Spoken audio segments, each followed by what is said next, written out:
এক রাতে রাহুল নামের এক তরুণ শহর থেকে গ্রামে ফিরছিল। সময় তখন প্রায় রাত 12টা।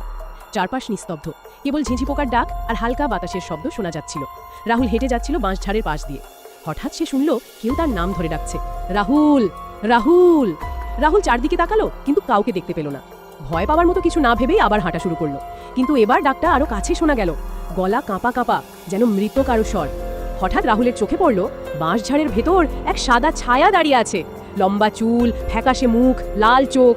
সে হাত নাড়ছে, যেন রাহুলকে কাছে ডাকছে। রাহুল ভয়ে দৌড়াতে শুরু করলো, কিন্তু আশ্চর্য, সে যতই দৌড়ায় গ্রামের রাস্তা যেন শেষই হচ্ছে না। তার চারপাশ ঘুরে ঘুরে আবার সেই বাঁশঝাড়ে ফিরে আসছে। ছায়াটা এখন সামনে দাঁড়িয়ে, ঠোঁটে ভৌতিক হাসি। ঠিক তখনই এক বৃদ্ধের কণ্ঠস্বর ভেসে এলো, ওই পথে যাস না, ওখানে বহু আগেই এক মেয়ের মৃত্যু হয়েছিল। রাহুল পিছনে তাকালো, কিন্তু কাউকেই দেখতে পেল না। আবার সামনে তাকাতেই দেখলো সাদা ছায়াটা ধীরে ধীরে মিলিয়ে যাচ্ছে, আর চারপাশে ভোরের আলো ফুটছে।